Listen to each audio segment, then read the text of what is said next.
श्रीमद् भागवत गीता सार कथा। इस भागवत गीता सार कथा में सुख दुख का वर्णन किया गया है।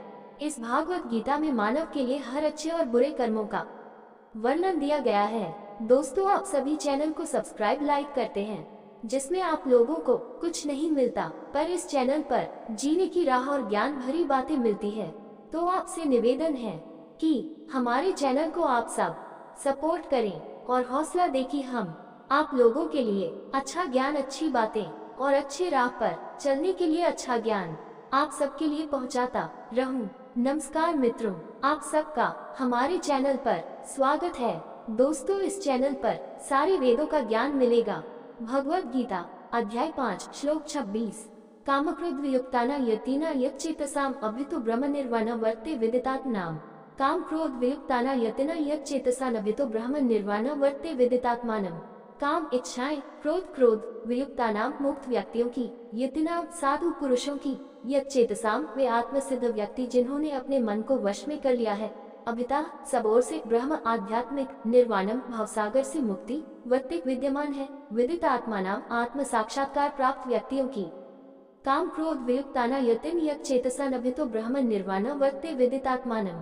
अनुवाद: जो सन्यासी निरंतर प्रयास द्वारा क्रोध और वासना से मुक्त हो गए हैं, जिन्होंने अपने मन को वश में कर लिया है और आत्म साक्षात्कार प्राप्त कर लिया है, उनके लिए, जैसा कि श्लोक 5.2 में बताया गया है, अधिकांश लोगों के लिए कर्म योग सबसे सुरक्षित मार्ग है और इसीलिए श्री कृष्ण ने अर्जुन को इसकी दृढ़ता से अनुशंसा की है।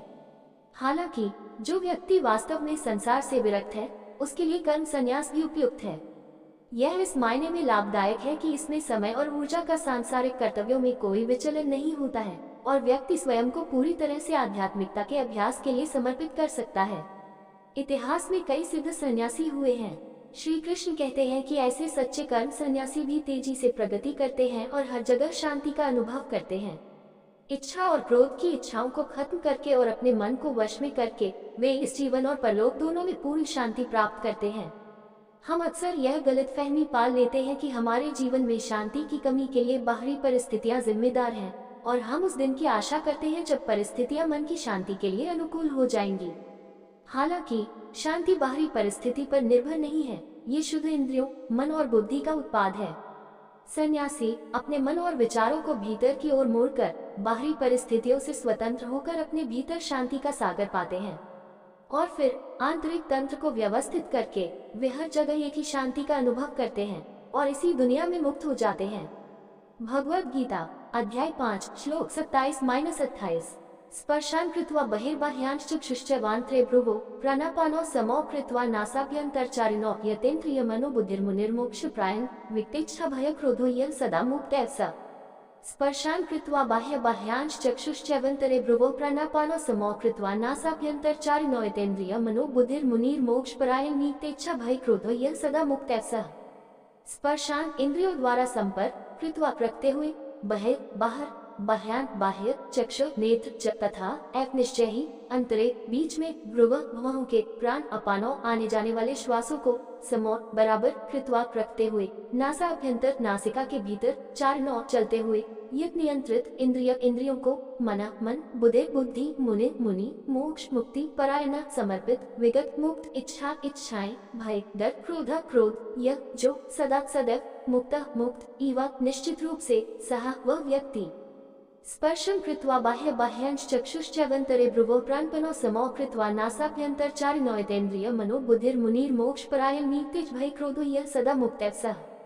अनुवाद: बाह्य भोग के समस्त विचारों को बंद करके अपनी दृष्टि को भवों के मध्य में स्थिर करके नासिका में आने जाने वाले श्वास के प्रवाह को समान रखते हुए तथा इस प्रकार इंद्रियों, मन और बुद्धि को नियंत्रित करते हुए जो मुनि इच्छा और भय से मुक्त हो जाता है, वह सदैव स्वतंत्रता में रहता है। प्राय त्यागी लोग अपनी तपस्या के साथ साथ अष्टांग योग या हठ योग की ओर अधिक प्रवृत्त होते हैं। उनकी अत्यधिक वैराग्यता उन्हें भक्ति के मार्ग से विमुख कर देती है, जिसमें भगवान के नाम, रूप, लीला और धाम का ध्यान करना आवश्यक होता है। यहाँ श्री कृष्ण तपस्वियों द्वारा अपनाए जाने वाले मार्ग का वर्णन कर रहे हैं। वे कहते हैं कि ऐसे तपस्वी अपनी दृष्टि और श्वास को नियंत्रित करके इंद्रिय विषयों के विचारों को बंद कर देते हैं। वे अपनी दृष्टि को अपनी भुवों के बीच केंद्रित करते हैं। यदि आंखें पूरी तरह से बंद हैं, तो व्यक्ति को नींद आ सकती है और यदि वे पूरी तरह से खुली हैं, तो वे अपने आसपास की वस्तुओं से विचलित हो सकते हैं। इन दोनों दोषों से बचने के लिए तपस्वी अपनी दृष्टि को आधी खुली आंखों से भौहों या नाक की नोक के बीच केंद्रित करते हैं। वे प्राण बाहर जाने वाली सांस को अपान आने वाली सांस के साथ सामंजस्य करते हैं, जब तक कि दोनों योग समाधि में न आ जाएं। ये यौगिक प्रक्रिया इंद्रियों, मन और बुद्धि को नियंत्रित करने में सक्षम बनाती है। ऐसे व्यक्ति भौतिक ऊर्जा से मुक्ति को अपना एकमात्र लक्ष्य बनाते हैं। ऐसी तप साधनाएं आत्मज्ञान, स्वयं का ज्ञान की ओर ले जाती है, ब्रह्म ज्ञान, ईश्वर का ज्ञान की ओर नहीं। इसलिए तप मार्ग को भी ईश्वर की भक्ति के माध्यम से ही पूरा किया जाना चाहिए, जैसा कि अगले श्लोक में कहा गया है। दोस्तों, आपसे निवेदन है कि हमारे चैनल को आप लोग सपोर्ट करें।